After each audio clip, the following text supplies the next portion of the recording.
எடப்பாடிக்கு காலையில் வந்த அதிர்ச்சி செய்தி. நண்பர்களே, நம்ம அதிமுக தொண்டர்களாக இருந்தீங்க அப்படின்னா மறக்காம நம்ம சேனலை சப்ஸ்கிரைப் பண்ணிட்டு இந்த வீடியோக்கு ஒரு லைக் பண்ணிருங்க. அனைத்திந்திய அண்ணா திராவிட முன்னேற்ற கழகத்தை பொறுத்த வரைக்கும் எம்ஜிஆர் மற்றும் ஜெயலலிதா ஆகிய இரண்டு மிகப்பெரிய ஒரு தலைவர்கள் மூலமாக உருவாக்கப்பட்டு கட்டமைக்கப்பட்டு காப்பாற்றப்பட்ட ஒரு இயக்கம் அப்படின்னே கூட சொல்லலாம். அந்த இயக்கம் இன்று 3வது இடத்திற்கு தள்ளப்பட்டிருக்கிறது.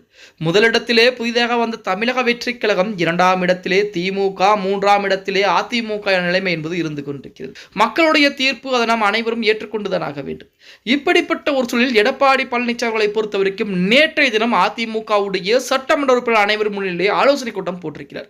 இந்த ஆலோசனை கூட்டத்திலே அதிமுக அந்த தேர்தலில் விஜய்க்கு ஆதரவுகளை கொடுக்கலாமா அல்லது விஜய்க்கு ஆதரவுகளை கொடுத்தால் என்ன பிரச்சனை வரும், கொடுக்காமல் இருந்தால் அதிமுகவிற்கு என்ன நஷ்டங்கள் ஏற்படும், அதாவது அடுத்து வரக்கூடிய தேர்தலில் அதிமுகவுடைய செல்வாக்களை நிரூபிக்க முடியுமா என எடப்பாடி பழனிசாமி அனைவரிடமே தனித்தனியாக ஆலோசனை செய்திருக்கிறார். இந்த ஆலோசனையின் முடிவுக்கு பின்பு அனைவருமே சென்னையில் இருக்கக்கூடிய ரெசார்ட்டிலே தங்க வைக்கப்பட்டிருக்கிறார்கள் அப்படிங்கிற செய்திகள் என்பது இணையதளங்களிலே உலா வந்து கொண்டிருக்கிறது. இப்படிப்பட்ட ஒரு சூழலில் நமது அதிமுகவுடைய பொதுச்செயலாளர் எடப்பாடி பழனிசாமிக்கு காலையிலே அதிர்ச்சி தரக்கூடிய மிகப்பெரிய ஒரு செய்தி என்பது வந்திருப்பதாக சொல்றாங்க.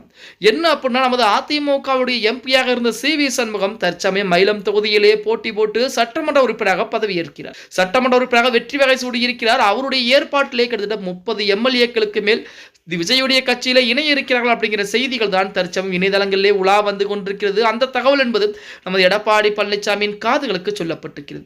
சி.வி. சண்முகமுடைய ஏற்பாட்டிலே சி.வி. சண்முகம் அது மட்டும் இல்லாமல் 30 எம்எல்ஏக்கள் விஜய்க்கு ஆதரவு தருவதற்குரிய பேச்சுவார்த்தை நடந்து கொண்டிருப்பதாக எடப்பாடி பழனிசாமியிடம் ஒரு தகவல் என்பது சொல்லப்பட்டிருக்கிறது.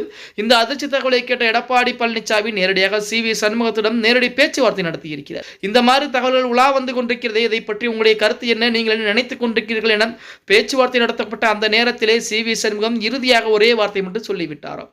அதாவது, நாங்கள் அதிமுகவுடைய ரத்தம், நீங்கள் இருந்தாலும் இல்லாவிட்டாலும் நாங்கள் அதிமுகவில் தான் இருப்போம். எங்களுடைய உடம்பிலே ஓடுவது அதிமுகவுடைய ரத்தம். மற்றவர்களைப் போல கட்சி மாறுவதோ அல்லது நீங்கள் சொல்லாமல், பொதுச்செயலாளர் சொல்லாமல் நாங்கள் அடுத்த நபருக்கு ஆதரவுகளை கொடுப்பதோ இந்த மாதிரி எந்த விதமான வேலைப்பாடுகளும் இருக்காது என நமது சி.வி. சண்முகம் உறுதியளித்திருப்பதாக செய்திகள் என்பது இணையதளங்களிலே உலா வந்து கொண்டிருக்கிறது. இன்னொரு புறத்திலே அதிமுக திமுக கூட்டணி வைக்கலாமா என்ற பேச்சுவார்த்தை கூட ஒரு புறத்தில் நடந்து கொண்டிருப்பதாக சொல்லிக்கிட்டு இருக்காங்க. அப்படி அதிமுக திமுக கூட்டணி அமைப்பதற்கு வாய்ப்புகள் என்பது கிடையாது என இரண்டுமே வெவ்வேறு கட்சிகள், இரண்டுமே திராவிட கட்சிகளாக இருந்தாலும் கொள்கை ரீதியாகவும், அதாவது திமுகவிற்கு மாற்றாக உருவாக்கப்பட்டதுதான் அதிமுக. அப்படி இரண்டு கட்சிகளுமே ஒன்றிணையக்கூடிய ஒரு சூழல் என்பது ஏற்பட்டால் உங்களுடைய மனநிலைமை என்னவாக இருக்கும்? அதிமுகவிலே சி.வி. சண்முகம் தற்சமயம் விஜய்க்கு ஆதரவுகளை கொடுப்பதற்கு வாய்ப்புகள் என்பது இருக்கிறதா? அப்படி வாய்ப்புகள் என்பது இருந்தால் உங்களுடைய மனநிலைமை என்பது எப்படி இருக்கும் அப்படிங்கிறத மறக்காம கீழே கமெண்ட் பாக்ஸ்ல உங்களுடைய கருத்துக்களை பதிவு நண்பா.